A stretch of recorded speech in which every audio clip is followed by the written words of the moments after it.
Hey, beautiful. Hey, how's it going? Good.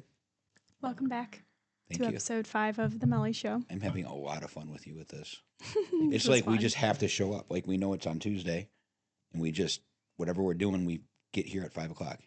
Yeah, I love I definitely like it. We had a lot going on this week and over the weekend. Yes. What was a highlight from the weekend? Highlight from the weekend. Honestly, I slept in a little bit. You know, with everything going on that we really can't mention right now with the family matter, but since I went to California, I was getting up at like 3 and 4 a.m. there.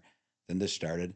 Then I got back and handled that, and then we had something like we've had so many things happening. I've maybe slept until maybe 3 days now, and sleeping means like to 8 or 9. Right. Like I was getting up super early. So, and it was nice hanging out with the family. Max's thing is great. I had a good time seeing his new house. Seeing you, any of you guys start to build up your life is cool, and Max is really getting it going. Yeah, So, that was definitely nice. my nephew, for those viewers, if we're recording right now. What did we do Sunday? I wasn't home, but That's when I wiped out the motorcycle. oh my gosh. That is actually so annoying. I hate when you do stuff like that because you remember that one time that you were riding Megan's horse and I was so mad at you. I'm like, and you went bareback. It's a small horse, but I was like, don't you dare fall. You were like in the prime of like being in a lot of pain. And what happened? I think you had like a recent I will tell surgery you, or Megan. I wish something. Megan was here because it pissed me off. She puts the saddle on, and I used to saddle horses every single day. I know what a tight saddle is, and she treats me like a dumbass. And I'm moving him, and it's a skinny little horse. I said, Megan, this saddle is not tight. Yes, it is, Dad. You know her normal. Yes, it is. Just so I'm like, it's not tight enough. Fine. I get on the horse. I'm going down the road. We're not going really fast, but something kind of spooked the horse, like a car or something like that, and it kind of sidestepped, and then kind of crab walked or whatever, and then jumped. And fucking saddle starts to go sideways. And you know how when your feet are in the stirrups, if you get too far and you can't get your feet, especially with my metal hip, like I'm not very flexible, right? So as soon as it went sideways, I pushed off both feet and popped them out of the stirrups and bailed so that I didn't get drugged by the horse. Mind you, I told you not to leave in the first place because I didn't want you to fall because you were in the prime of like being in a lot of pain. I was having a rough time of it. And it was really bad, and actually. I hit my fucking hip so hard on the rocks. And when you have hip replacements, there's scar tissue and stuff. So it's like metal against the flesh. And it's hard to break, they say. But man, it hurt. And I was black and blue. My POV, right? I told you not to leave. I didn't want you to fall off the horse. Not that I didn't think you were a capable horse person, but I just had a bad feeling. And you leave, and I didn't even know where you went, but you left the property. And so I was out in the yard, and I was taking care of the animals. I don't even know. And I just see Megan's horse run down the back end of our property with a sideways saddle. And I'm like, motherfucker, what happened? Where did he go? Why is the horse coming from this way? And so I jump on, I actually catch the horse, rip off the saddle and get on her and like run bareback. And I don't really do that a whole lot. Looking for you. And the neighbors were coming to pick up like a snowmobile or something, and they had a gator. And I'm like, I don't know where my dad went. Can you please go that way? I'll go this way. I couldn't find any hoof prints or anything. And so I just went off in one direction, and you were walking down the same driveway, that horse, the neighbor's driveway on the back end of our property. And he ended up picking you up. But I was freaking out. Well, because you went to the house the back way, you missed me. So like, you were still looking for me. I was so worried that you were like laying in a ditch somewhere with like a broken hip bleed. Like I thought the worst. I was actually really terrified for you. And then I think I yelled at you. I was like, you think you yelled at me? I didn't hear the end of it for a week. Well, you still don't hear the end of it, and it's been like 3 years. Yes.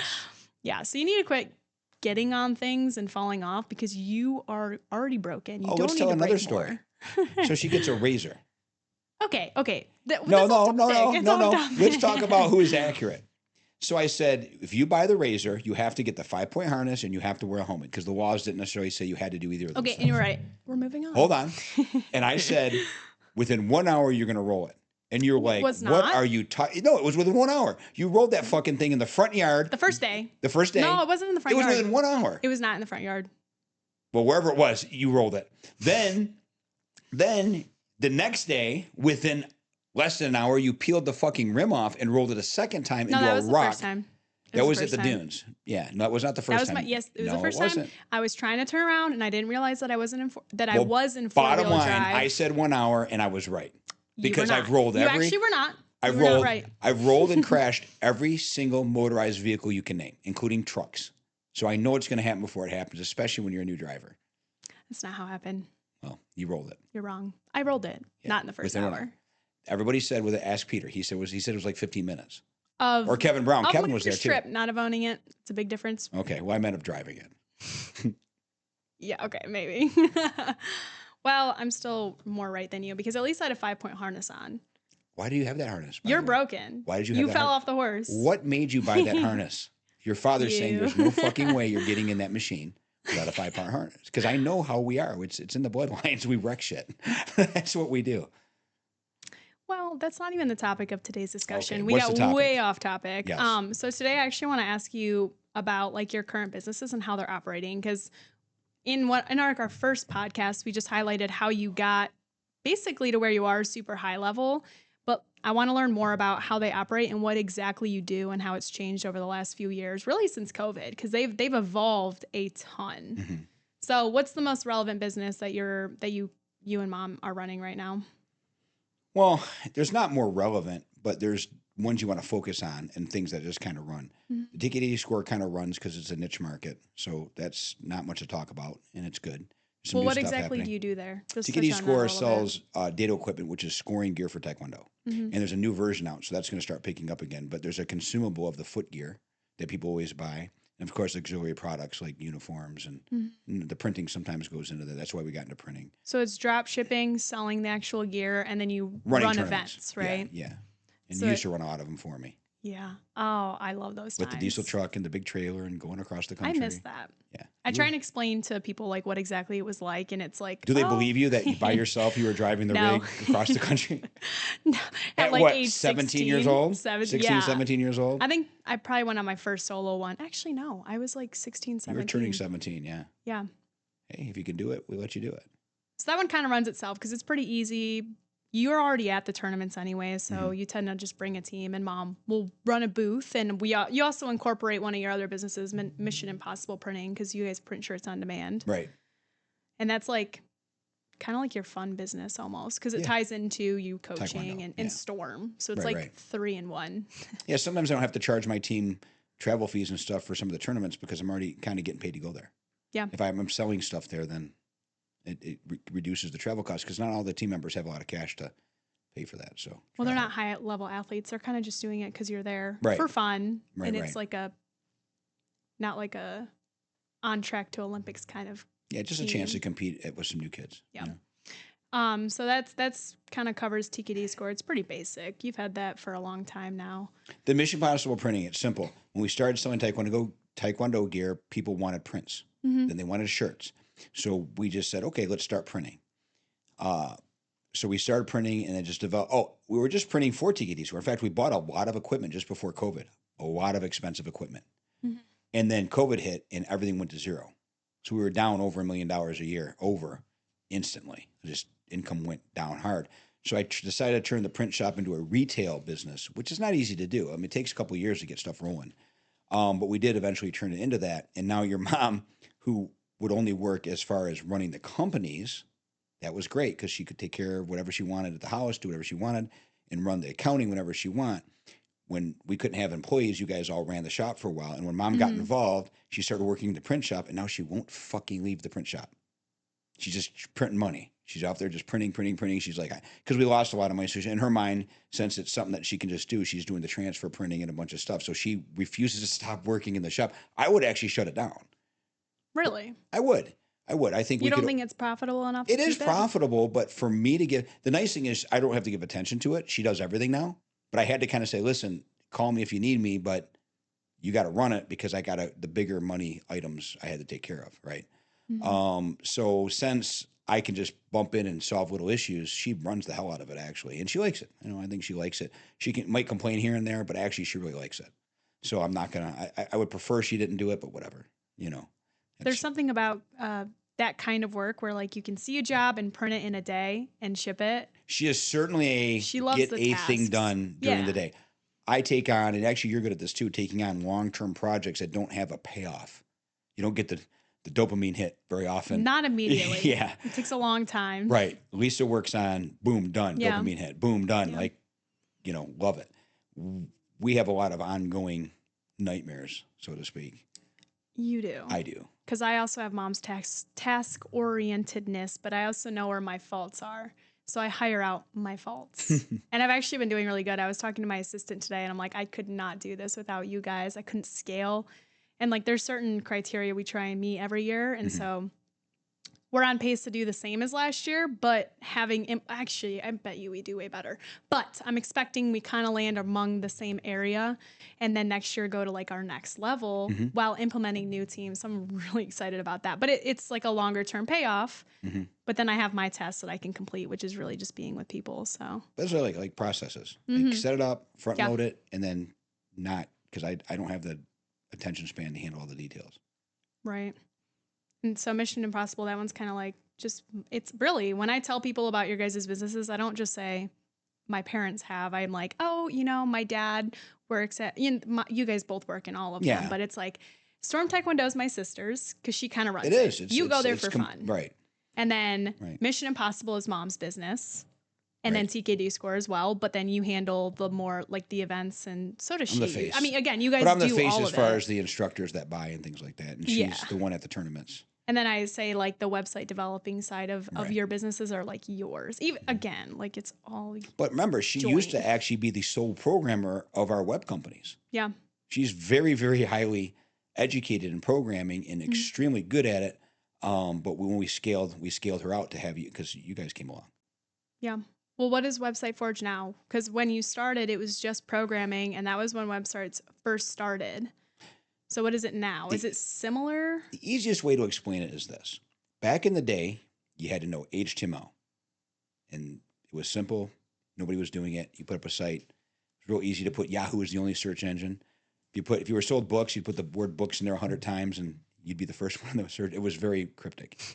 The how-to manual for marketing was 100 pages thick and you just read it and But now, honestly, building a website, the process of building a site and even design is almost it's assumed. Automated. Right? It's assumed. Like anybody can come up with a good design, right? The key is actually generating revenue. And that's where everybody falls short. Everybody. There's people right now that have a high percentage of businesses barely make enough money to maybe continue to run the business. They're not even keeping any money, right? And I've fallen victim to that too. We all learn slowly, right? So I put together a system where back in the day, we'd build a site and we'd build it perfect. In fact, I used to talk people out of it because some of the sites were $50,000. And they'd say, yeah, I got the money. I want to build the site. Here's all the specs. And I would literally tell them, well, I can build this site, but what is your budget for marketing? Well, we'll market it later. Like, you understand, you're going to pay me $50,000. I'm going to do a great job and you're never going to make a dime. And I would tell them before they wrote me a check this, and they're like, what are you talking about? I'm like, just because the site works well does not mean you're going to make money. You have to have a budget for marketing. So sometimes they listened, sometimes they didn't. We made lots of money, but a lot of people failed, right? And it wasn't my fault.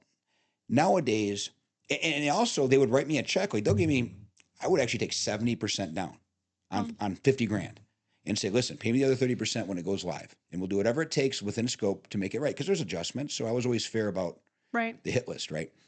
But if they rushed it to go live, I said, well, if we're going to rush it to go live, I'll still fix these things, but you're paying the other 30% because then you never get paid. Yeah. Right. So I learned that. Well, basically, they would say, well, just because I wrote you a check, the site should appear. I'm like, no, you still have to tell me what you do. You still have to give me content. You still have to give me where your customers are. Who's your best customer? And some people can never do that. And they feel like, well, you just gave me a job and I gave you all this money. And it's true. I mean, and I try to organize them. Everybody's different. Nowadays, we sell a website. Great. It's going to be a great design. No problem. We'll give you a 30-day money back guarantee before we even apply the design. You can say, I don't like working with you guys. Go away. And I'll give them their money back. Once we apply the graphics, now they're in. But now we can figure out what the content should be. Now we can figure out who their customers are. Now we can say, listen, you can do SEO, you can do Facebook ads, you can do all these things. Now we can create a receptionist in a phone system, whether it's an AI phone system or just a phone system where you call in virtually and hit the extensions, whatever you want. We can include it. It's all part of Website Forge now.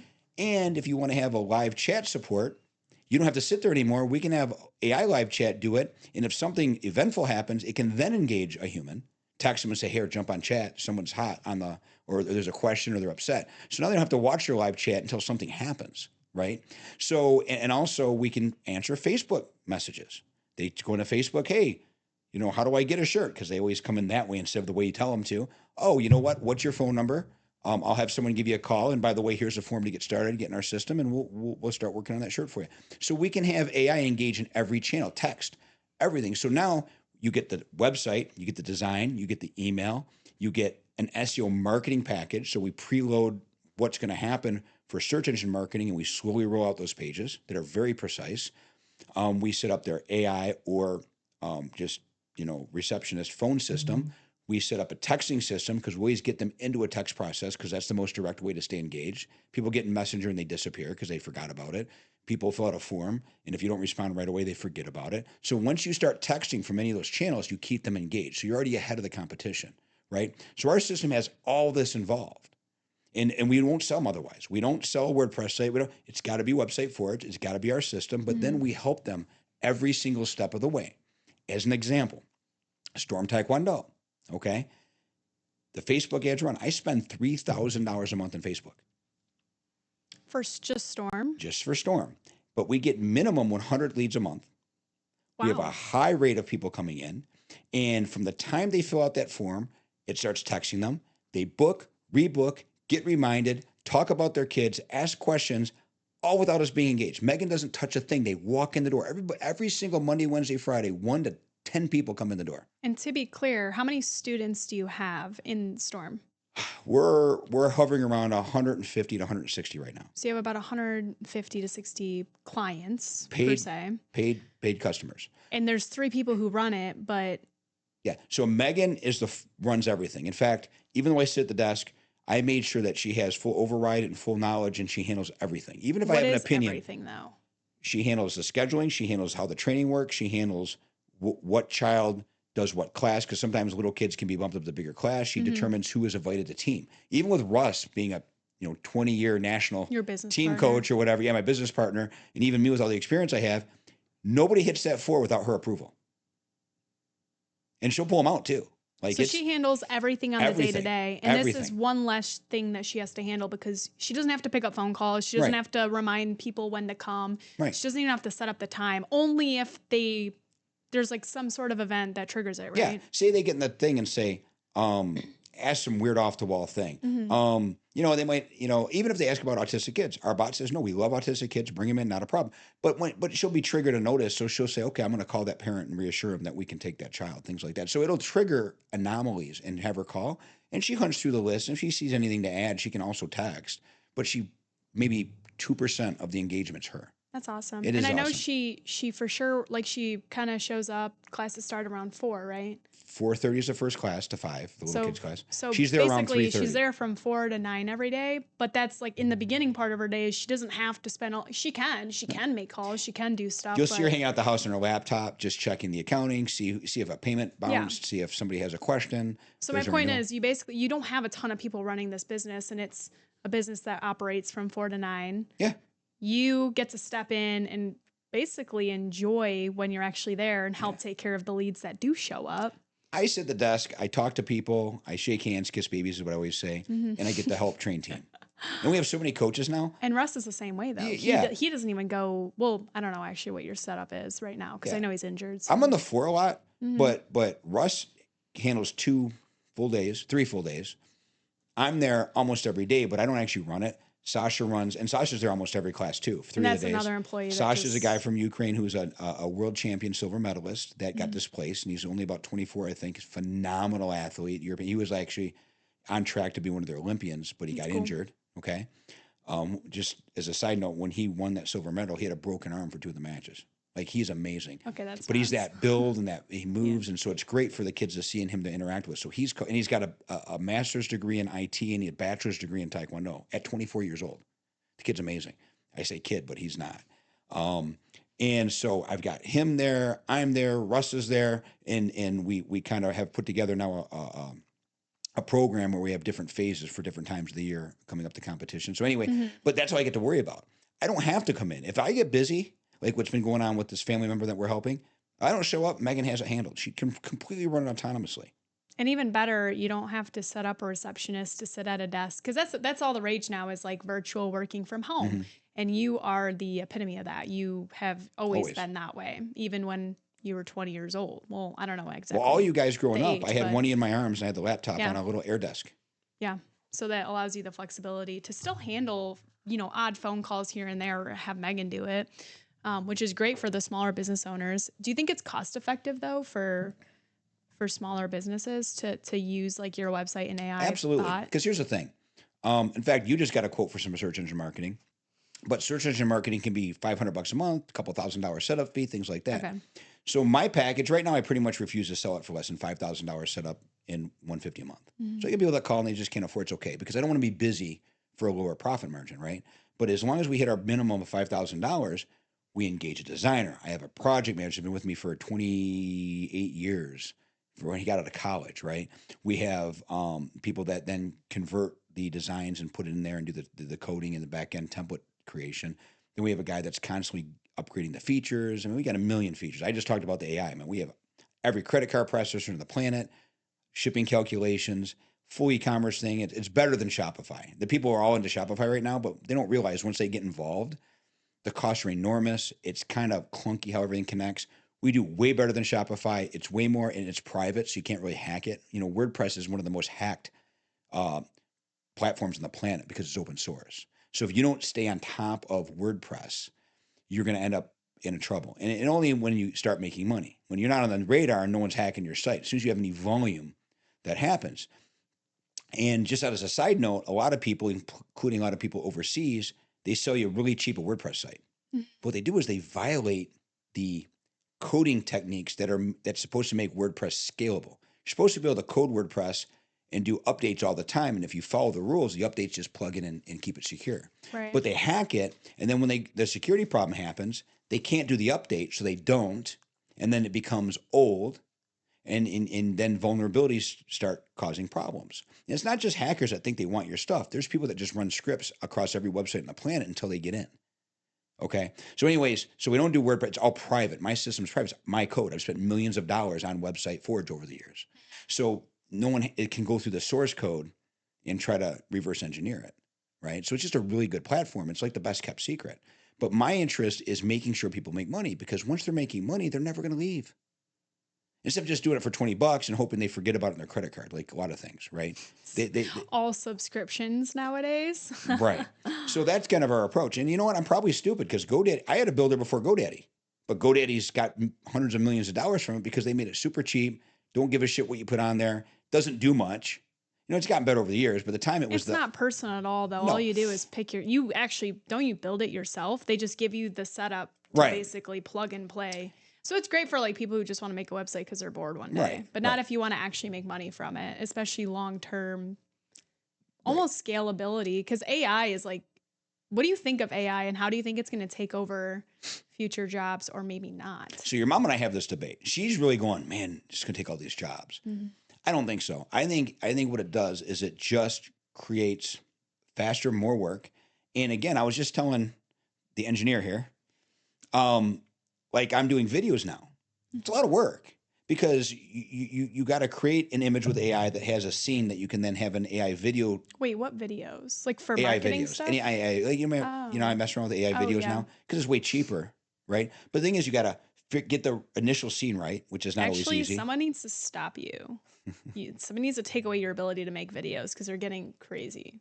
But I get your point. You're learning how to use them. But it's a lot of work to learn how to prompt, to stitch it together. So it's a whole other skill set to use the AI. Mm-hmm. It just allows me to do something with less cost, but now actually the effort is still high. It's a different expertise, so to speak. Does that make sense? So it's just, I don't think it's necessarily no different than the assembly line change jobs. We could go back and forth about all the things. There used to be a person that lit lanterns in the streets. They were lantern lighters. They turn on the lights at night and turn them off. Those jobs are gone. Are we dead? No. That makes sense. I think there's also a personal touch that AI is missing that at least my generation and above is always going to want. I agree. I can't really speak for the next ones because they'll grow up with AI. Mm-hmm. think that's just weird. A lot of people don't even like AI at all. So how do you have people who are like, oh, I kind of like what's happening, but I don't like AI? I'll give you a great example. Kevin Brown. First of all, he was anti-Tesla. Now he's got Yeah. a Cybertruck. Same thing with AI. I don't want that fucking AI shit. I'm not doing that. Okay. And I never, even with the truck, I said, okay. Like I never argued with him. I didn't even try to sell it to him. Right. Yeah. But then he called me up. He goes, and he's talked about this in his podcast. All these shops, he owns a truck company. All these shops have these one line items that nobody understands. So you just paid $7,000 for a repair and there's 4 line items. He took AI and has this text say, listen, I'm doing this. It expands out what's actually done, all the testing involved, all the precision, all the parts. And now the proposals actually make sense and they feel value. So he called me up in a conversation. I taught him and his son how to use what's called a GPT, I think they call it, where it's a little self-contained, you train a little GPT. Oh. It's so you don't have to code, right? And I really had one conversation with him, and Kevin is using it daily to add value to his company. And he went on Facebook, actually went on his podcast and said he wasn't listening to me. He actually said, my friend told me this and this and that, about the Tesla trucks too. And I don't rub it in his, well, I do rub it in his face sometimes. But that's just an example where it literally just saves time. They could still do that manually, but why? Right. That's actually really cool. But do people ever tell you, like, I don't want it? All the 'Cause, time. I mean, that's him. And how do you overcome that objection? How did you get him to change his mind? I didn't. He just realized he had a gap that they eventually realized could be filled faster, and it happened to be AI. You know what I'm saying? Are there any other projects that you're working on aside from your own businesses? I am just now taking everything I've done because we code a lot of stuff. We do a lot of the coding portion of it. For instance, we have Well, a how do company. you code AI? That actually makes no sense to me. That's a great question, and this is where it's going to get cool for a second. And I'll make it super simple. First of all, I'll just take ChatGPT. It's a general AI. AI is anything that's trainable. Okay, but let's take ChatGPT. The first thing they generally did was, and there's a lot more, so don't be too picky, but they basically absorbed everything in Google as fast as it could. They were years behind when it first went out. They weren't. That's They were only, general AI or no? well, it's a general AI. That's what it's designed It's a for, is to kind answer of- questions and things like that. So what Okay. happens is you can ask it things and it has context and questions and can take information and make assumptions, right? So you can tell it, listen, don't make any assumptions. Here's what I want you to use as context and information as facts, but it can still talk intelligently. Like, and I tell Peters in his blasting, listen, don't offer solutions we don't sell. So when they ask what media do you use, don't go through the full brain and go, here's all these different medias, crush shells, walnuts, all this shit that he doesn't use. Yeah.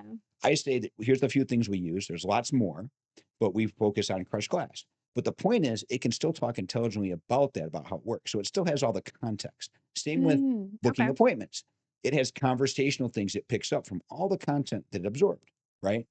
So, but here's the thing: it's not useful till it has tools. So in Storm, Sport Taekwondo's booking bot, the first thing it does is hand it enough information from the Facebook lead, their email, their name, how many kids, whether they're potty trained, like all the things we asked, right? So now when the chat starts, it has that in its mind. Then it has a description of how we want the appointments to book, what classes are for what ages, how to answer questions. And we tell it only use that for its answers.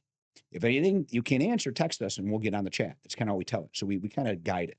But here's the thing: to send a text, you have to write a tool. So you tell it, if you have to text somebody something, run this function. That's a code term.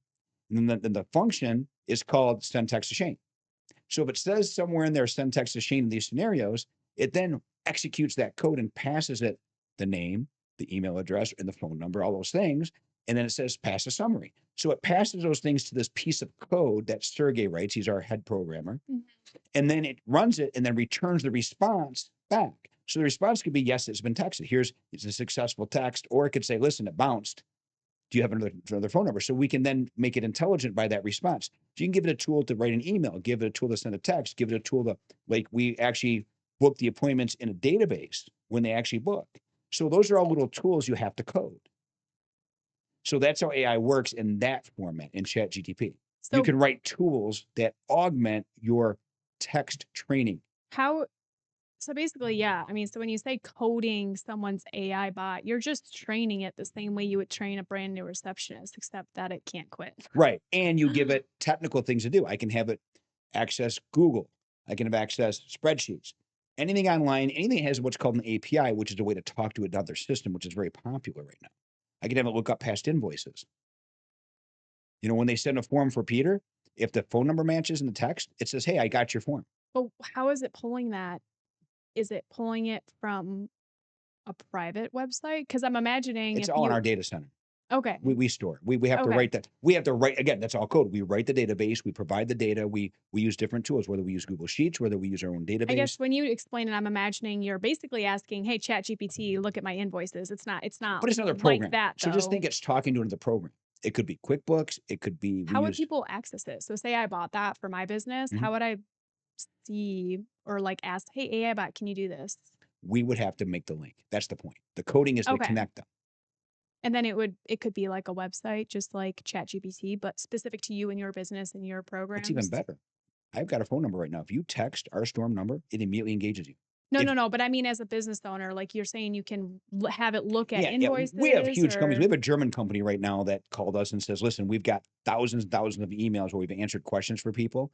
We're going to use AI first to parse it, get the FAQs out because not all of it's about questions and answers. right. Then we're going to catalog it. Then we're going to build, take their live chat and augment with that data, all those common questions and answers. So that's just a separate project where we take their apps and we just code it for them on their system. But what I sell generally is if you buy Website Forge, Are you doing that for Germany though? we're a company in Germany, yeah. Yeah, we're in the middle of doing that too. Oh, We that's really do. cool. We've done huge. We've done websites for every branch of the military. We've done we've done all. The only thing your mom and I have never done a website for, hate sites and porn. That's it. That was our thing. Yeah. But we've written it for every type of business. Like we've launched well over 20,000 web applications and sites. I've ever told you that?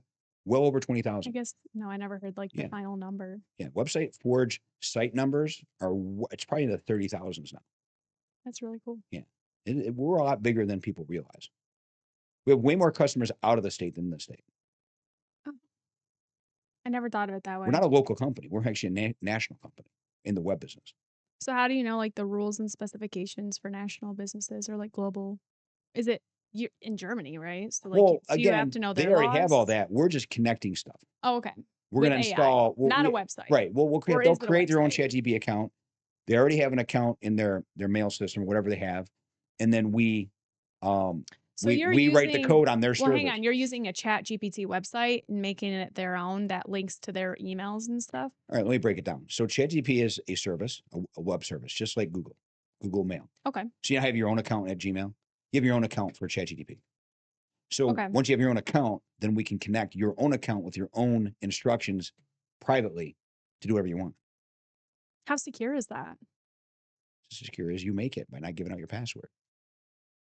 That's why dual auth is so popular now, where you got to text before you can log in. So it's best to like basically treat this kind of like another human being. So that way, like you wouldn't tell your assistant your password to like your banking website, Yeah, right? yeah, for sure. That's actually pretty cool. And so what you were kind of talking about other projects. I think you're doing one for one of our relatives, right? Are you going to end up doing it for the vet clinic? Oh yeah. So here's an example. So Oar Creek Vet, awesome vet in Heartland. Their reminders are all on the phone. Their appointments are on the phone. Mm-hmm. So we're going to go ahead and for now have them just type in the appointment with the information. But now it's going to text them. It's going to remind them. If they respond in the text and say, I can't make it, it'll go ahead and notify someone in the office. Just a light version of using AI. It's not going to do all the work for them yet, but it's going to not have to have them be sitting at a console or sitting at the phone all the time. And then we're going to upgrade it to then link to their schedule and then link to their system. So eventually it could just once a day look up who's due for an appointment and actually make the outbound call or text to schedule the appointment eventually. That's pretty cool. Yeah. I actually worked in that vet clinic and it took way too much time to do all those daily reminders every day. But that's those were like really great touch points for you to, because they're the kind of vet clinic that they have long-term clients. Yeah, So they're booked you out. Like you can't get in well. there. Like Yeah. they take care of their own Right. and they tend not to take new clients because they're so full all the time. The only reason we get in there now is because we're family. Like literally. I mean, that's and even then it's still a week and a half out for our appointments. Yeah. They're that busy. But here's a limitation. Their current system that actually has the data of the people and the animals is old. So I don't have an easy way to access that database. What Where a if lot of new applications allow you to easily talk back and forth. what if they could export like So you're getting the the details, but day? you're right. But export's still transactional. We got to figure out how to do it in real time. But what's not, we can go Oh. way out in the weeds on that if you want to start on that. But yeah, you're Well, it's exactly cool. right. I You're love exactly right. I love looking at inefficient processes and Mhm. making them really efficient. So I'm like, And then yeah, how do you remove people having to do anything so that you can remove the the error of like, Human hey, error, if yeah. I didn't actually send this report out, nobody's gonna get a reminder text tomorrow. Still a lot easier than making 20 phone calls a day, but Right. in the long term, do you think AI is gonna make people lazy? No, I think it's like New York. It is busier. Like the pace we have in this country. I was talking to Joji. He's from Uganda. He was getting set up to go to world championships, right? Mhm. And he's got an NGB that handles their high level taekwondo. He literally gets the email and communications and gets things handled faster than they do in Uganda because he says everybody's just chill there. So literally, he would have missed deadlines because at the government level, they're still not checking email fast enough. But in New York, the New Yorker effect, where that everybody's super busy, they do everything right now, they're all in a hurry, they never sleep. I just think AI is just helping create more of that. What do you mean? Means that just we can do more work faster, and so like, wow, I can get this done today. And you do more and more and more. I just think it's going to make us busier. Well, I'm Well, sure there's going to be a faction of people who use it to be even lazier. But yeah, I mean, yeah. there are times when I use it on my day to day or research something. I love actually inputting specific situations and asking about laws. Like I Hmm. think that's been probably the biggest way I use it is learning more about laws because Hmm. the only way I'll learn otherwise, I'm not reading the tax law. Like I don't Yeah, have time for that. Nobody right, does. right. I don't think anyone's ever read a tax law or anything like that, but I can like input it and be like, specific to this situation, how does this impact this and this and this? And who really should I call for like more information specific to this client Hmm. or whatever, which has been super helpful because there's some things I come across. I'm like, I don't even know who to call. Right, right. No, it helps. You also got to make sure you point the AI to the most valid and accurate sources. So you got to say, okay, what sources are most likely to be accurate and up to date? See what it But says, and isn't just make that sure the source. biased? Wouldn't it be biased by whoever created that AI bot? Well, that's the problem. You can. Here's a quick AI tip. So, and this is what I use all the time. Say you say I want 10 titles for articles I want to write, and it goes boom, boom, boom, boom, boom, gives you 10, right? If you say now write me a paragraph for all 10, the paragraphs will be diluted in high level because of the resources the AI uses. So you never do that. Once you have the 10, you say, okay, write me a paragraph for the first one. Now, all of its resources is focused on that context and does a much better job. Then say, give me the second one. So that's what people don't know about AI. It's going to try to preserve resources. Okay. So you have to get its head in the right spot. When I do something, say it's about marketing, first thing I say is become an expert in automotive repair. Now become a marketing expert that markets automotive repair. Now become an expert in Facebook ads of automotive repair marketing. Because it's like a galaxy with all these little bitty stars. And you go to this part of the galaxy. Now you narrow to this part of the galaxy. You get to the most relevant information that way. The other problem is whether you say it's on purpose or not, like ChatGPT would just take garbage and garbage out, and it became very liberally biased, and they allowed it to be.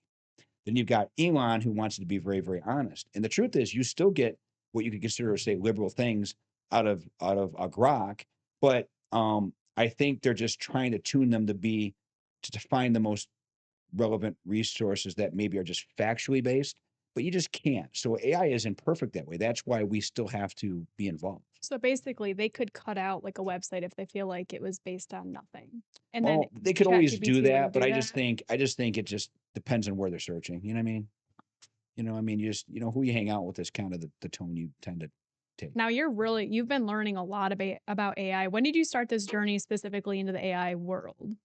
You're super techie, so I'm sure as soon as you heard it was a Well, thing, you we've were had on Storm for it. 3 years now, so I think I really got into it when I started doing the Has it booking been bot for 3 Storm. years? Yeah, it's gonna That's be actually crazy.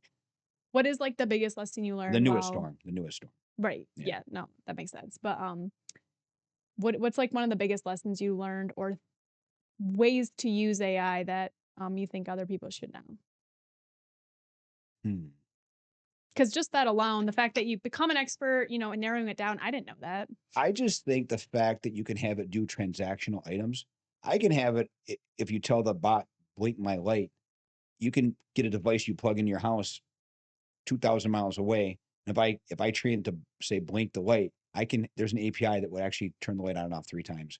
Like you can program it to do anything with tools. That's what people I don't think fully understand. You can have it do anything.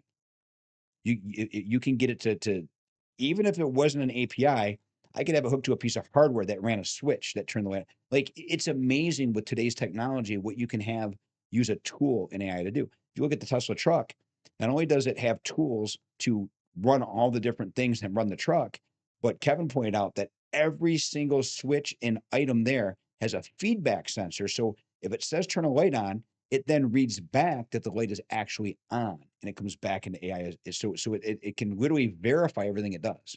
It's insane. So in order for somebody, say, to link, because there's like the Wi-Fi lights nowadays where you Right. can change colors, things right. like that. So in order to actually link up, say, like your own chat GPT bot, what would you have to do to pair it with basically the light bulb? So Or you've could you do it? Say me, I'm not AI savvy. Mhm. Could I log on to chat GPT, make an account, and do that? Okay. That's a good question. Normally we would just code it and find the API, but there are third-party services like make.com. So Well, I'm saying as like a lay you person, like a person who doesn't really know about it, who doesn't want to pay someone else to necessarily do not it for easily, them. not easily. I mean, you could fumble through it, but not easily. You have to get on YouTube and watch a bunch of tutorials, and it costs more because you have a third-party service to do it. So it's much more What efficient, kind of honestly. third-party services would do that? For an example, there's something called make.com. So with make.com, say once a day, I could go into make.com and just drag and drop a Gmail uh, uh, item on and log into Gmail there. And then I can drag and drop, say, a Twilio, which is a text service in there. And I could say once a day, write an email of the current news and then text a link saying, hey, or text these people, hey, I just sent you an email with today's news. And it could run once a day, every day. And you wouldn't have to technically program that code. It's a visual drag and drop tool that would do it. But you Would that then be have to learn how secure to use though? make.com, which is not programming, but it's still a skill set. So is that what you would use? Not usually. But we do Is it provide secure we though? provide the ability for people that understand make.com to link to our system if they want to do it themselves. Oh, that's Because cool. our system is also the ability to make as many pages they want themselves. But what we do is we build the whole site, engineer the whole site, market the whole site, and hand you the keys to maintain the site with our assistance or not, up to you. So it has all the benefits of a do-it-yourself system, but it's already engineered, done, marketed, and set up. Oh, that's pretty So you cool. only have to learn the 10% that you would need to manage your site. We don't force you to learn the whole builder. Nobody wants to actually do that. I'm just being super nosy and Right. trying to figure that out.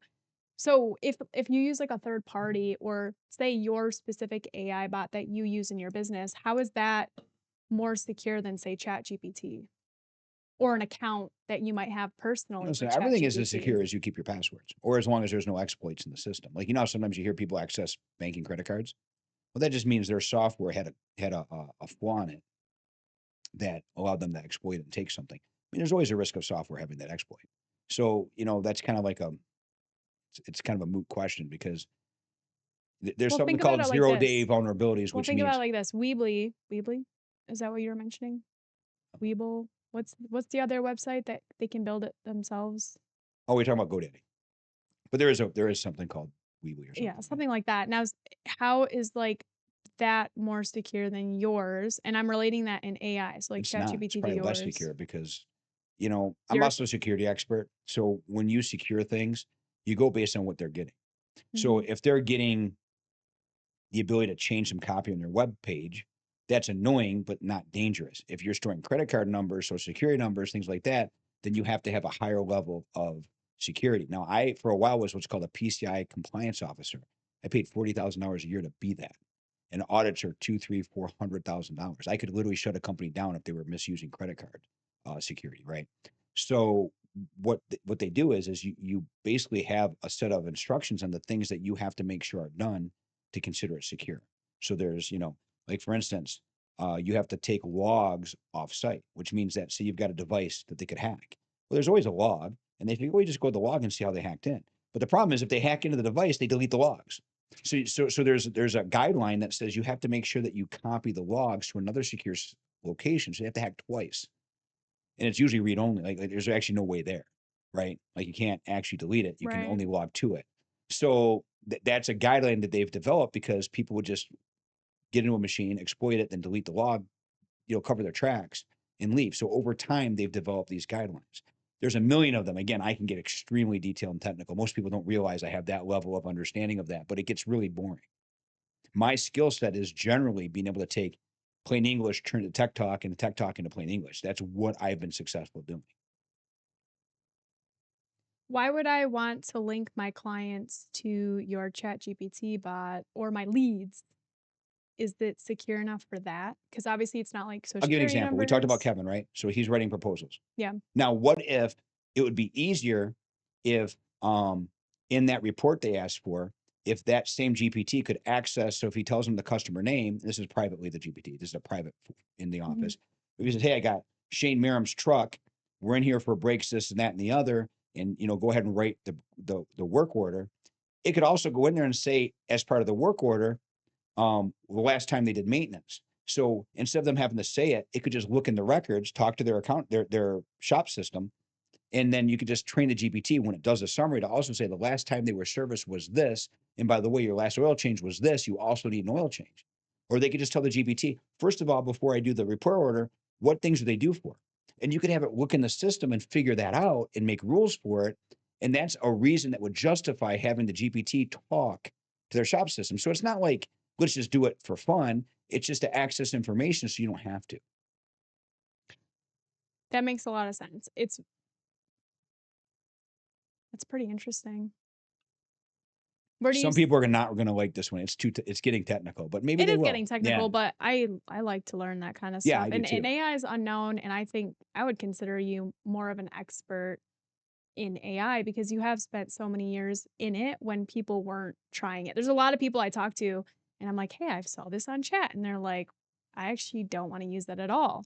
I'm like, you should actually jump on the bandwagon, even just a little bit, so at least you can talk about it to other people because I think I know it will be in our future. So the longer you wait, the more behind you're going to get, and it's going to evolve pretty quickly as they release more ways to use AI. Well, here's an interesting point. That German company I told you about that's going to start. We're still in discussions on what's going on, but he goes, we're a Zoho partner. That's a product, kind of like Microsoft.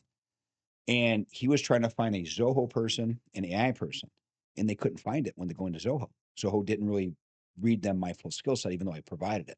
Right. They went to ChatGPT and said, I need someone that knows Zoho and AI. And it literally researched, found me and pieced it together and said, listen, Website Forge does Zoho, they're a partner, as well as AI development.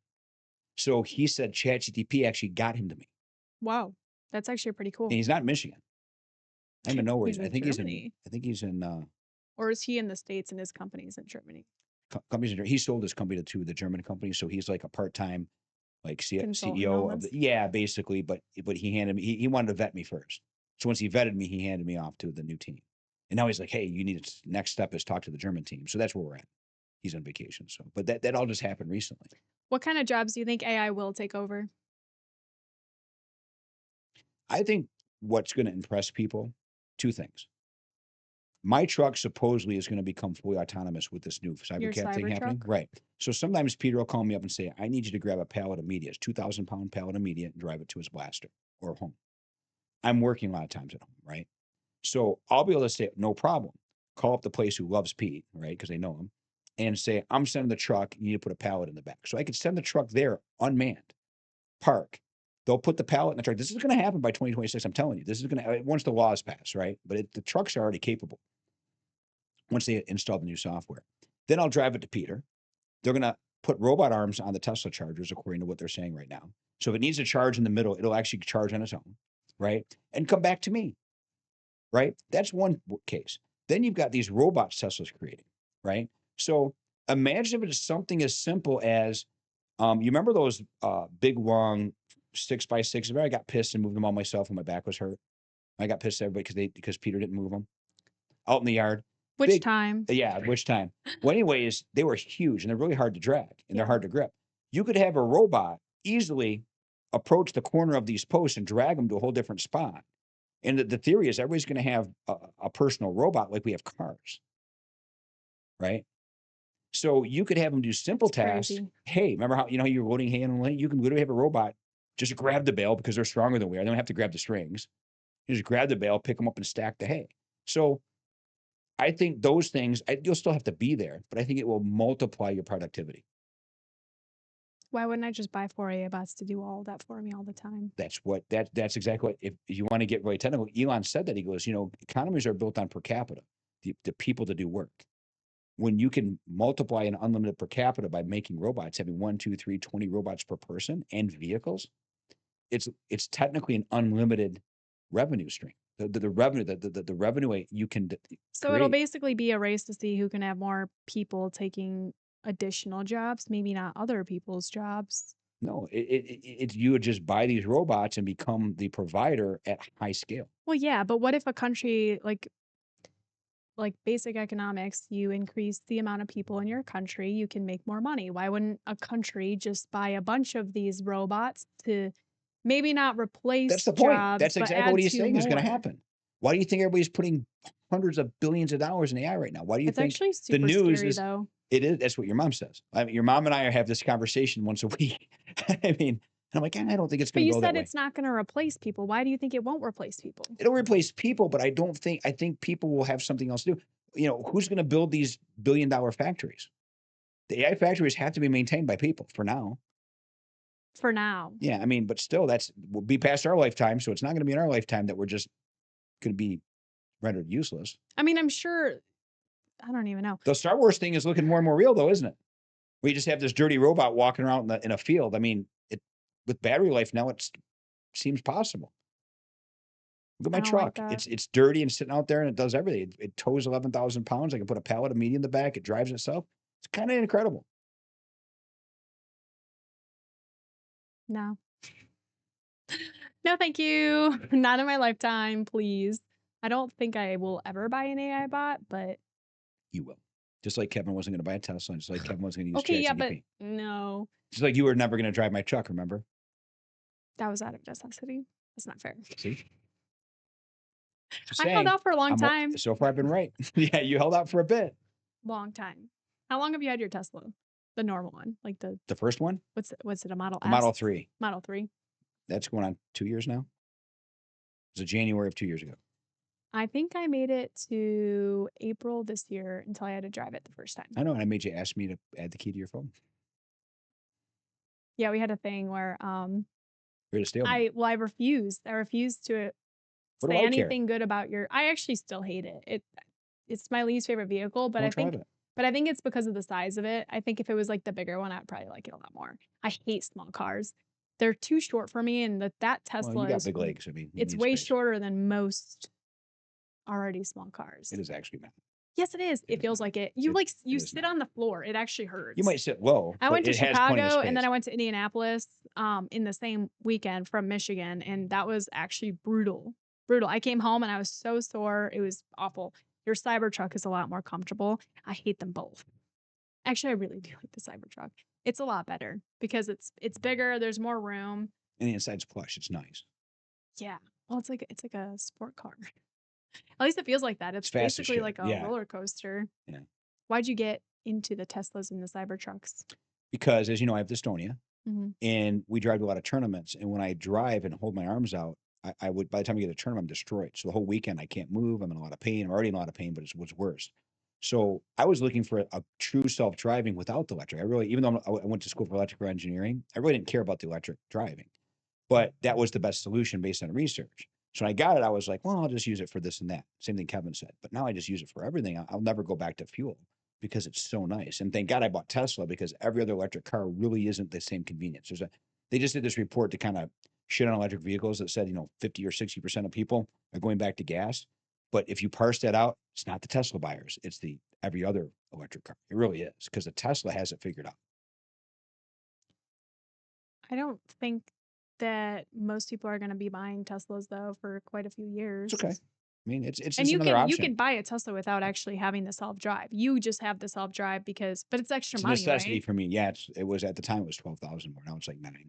or you can pay $100 But a then month. you have to train it too. No, it Well, drives. yeah, the Tesla. When you bought the Tesla, that's Oh, one of the they reasons update I it. hated They it. update daily. You get the updates all the time. But when you first bought it, you had to train it how to drive. And I remember because it used to show you where to The go. first 20 minutes it trains. Other than that, it's just the software. Really. Well, then it sucks. Not now. It Not did when I now, but first it got did it. when you Used first to got slam the it. brakes and shit when I first got it. It was You bad. would be driving the lanes and a semi wouldn't even leave its center lane Mhm. and it would like make Slam you the brakes. slam. I hated it. And I'm car sick. I actually think the Tesla's driving was worse than yours, and that's saying a lot. You know what happened recently? What? Truck cut me off, and the truck didn't even hit the brakes and went and got right behind, like literally effortlessly avoided it, got behind it, no event whatsoever. I actually was, what's it called? Oh, the Waymo. I was in Arizona a few Mhm. weeks ago and I got in one of the Waymos. It was a self-driving Tesla. It's not And Tesla. It's Waymo. It's different. what's the difference? Waymo has a big sensor thing on top, and they're much more clunkier, and they're going to be killed by the new Tesla Cybercat. But But how is anyways, it not a Tesla with a Waymo thing on top? it's not. Tesla's a completely different. Waymo is before. It just So why are There they are- self-driving in Arizona? And Tesla well, isn't. they're mapped very. They only can drive roads that are very, very, very specifically mapped and tagged and trained. Where Tesla's uses true AI to identify what's in front of it and make decisions. So you're telling me Waymo's not real AI? I don't know if they use AI, but when they first did it, it was primarily sensors and sonars. But to be fair, Tesla's were first sensors. Tesla started with sensors, but they figured out that they could not cover every scenario in sensors, so they went to full camera AI. Yeah, So, I don't know which one I prefer more, trusting AI or not. well, Actually, it's a lot harder to do hated the it. Tesla route, but once it's refined, it works better. You know, Huh. Okay. Very again, it's interesting. front loaded. It takes a lot of time to train it. He has thousands and thousands of people that review video and say this was a good scenario, this is a bad scenario. It's the only way to train AI. You have to train it. Where it's sensors, you write code, but the problem is you can also write bad code.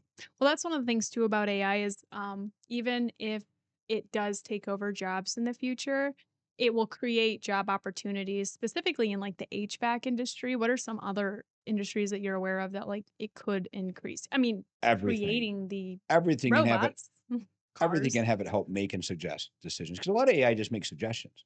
It doesn't always do something.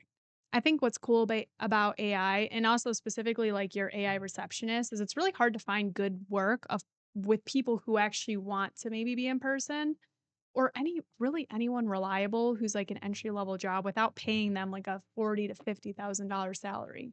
And they still don't work. It's insane. I've had really bad luck.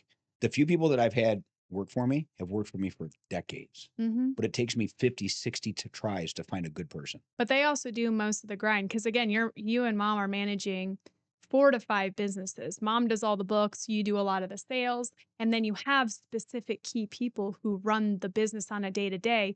You don't have a receptionist. You've been the receptionist and mom too because you guys both get phone calls.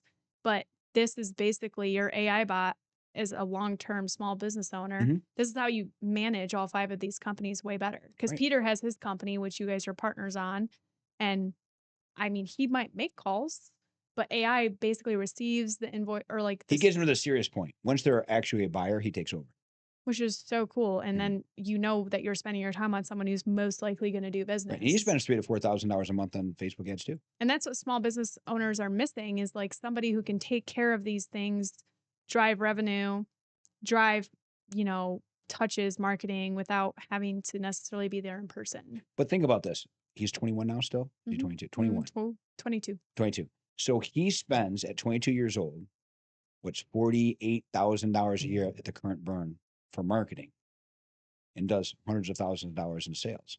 But someone that thinks they're good at business will never spend any money in marketing or they try a little bit and fail. When if you do not generate new customers all the time, you cannot be successful or you basically, like one person put it to me, if you don't have a system in place, you're just an employee that can never take a day off that works for less than minimum, for $1 an hour. I mean, and it's a real fact of life. I've done that before. You will never rise to your goals. You will always fall to your systems. Mhm. And this is one system that takes care of 5 key areas. It can produce content for you. It can find you customers and stay in contact with your customers. It basically takes over the basic receptionist. Mhm. And then you can also do like the live chat support. So all of that is just basically a receptionist who can also do marketing. Right. But it's one thing, AI that can never quit. Mhm. And how do you keep those so you're probably gonna have to code it in the future. So say a small business changes kind of the way their business is going, you'll have to recode it Of for course, new cues, of right? course. So what kind of plans do you have for people who Well, if they're do paying that? us $150 a month, or some people pay up to $800-900. We have a lot of customers. We have different Mhm. level customers. But yeah, if they're paying that, there's a certain amount of effort we give them free a month, whether it be support or something like that. Because But then if they want like a big change, yeah, you we might just quote it. We just quote it. redo a proposal or something. Yeah.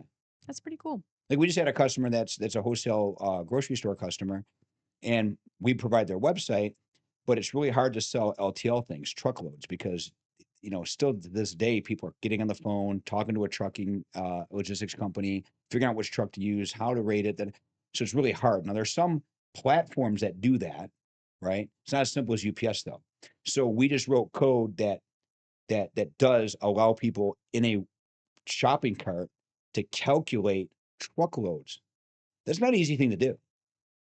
Nobody really does it well. I mean, anybody that hears this, a lot of people want to do it, but we've just written and finished up this project for this wholesale company where they can actually purchase online through a shopping cart type system, okay, and actually get the accurate shipping and scheduling for truckloads. It's not Wow. easy to do because it's still a very manual process. So what kind of businesses do you think would benefit from this? So you've just highlighted 4 different ways to implement an AI bot in a business, right? Well, You that's can not use AI. it. That's just code we wrote, to be Okay, so fair. that's Yeah. code, it's a But website. the same customer just called me and said he wants to replace his whole his whole phone system with AI. So literally now we're doing that. And that's only because I mentioned to him like 6 months ago. So basically someone who's not wasting but spending a lot of time making phone calls that are kind of fruitless, people who are spending a lot of time chasing people I'll down. narrow it down. No. People have a small business and they realize they have to staff a phone or answer it themselves. They realize that they don't want to waste customer interactions with their website. They want to capture them and at least start to interact with them to create rapport. And also through Facebook, which almost everybody has a Facebook page. And if they're not in Messenger all day and night, will it respond and help? So it basically saves them money and funnels things only the important transaction to them. That's the easy Oh, way to that's say it. awesome. The easiest way to say it. Basically gives them like a priority list for the day. Right. And then again, the wholesale company, his receptionist who's been there for a very long time is leaving. And he goes, I get a ton of people calling for order status, a ton of people calling, asking these questions. And we can train the bot to answer the questions, look up orders in real time and tell them the order status, no problem, and then start texting them so it gets them off the phone. So I can handle 80% of the traffic. So the 20% left, we can try to ring somebody if they don't answer, take a message for them and deliver it to them in a text or whatever, however you want, or an email. So and now he's not paying this person probably over the years. It's probably $70,000-80,000 a year because if she's been with him for that long, she had to have been getting raises, right? It's not a cheap thing. And this company, by the way, we took from like $2 million to I think over $20 million in sales with marketing. Our Since company when? did that. Oh, it's probably been 10 years now, Wow. 8 years maybe. That's awesome. Yeah, but that's what we do. It's pretty cool. Do you have anything you want to add? No, Sweet. Well, I don't really have any more questions for did we you hit our right hour and a now. half? Pretty close. Okay, that's good. All right. It's a lot on AI. Don't forget your sign off. Join us next week. What is it? Peace. There it is.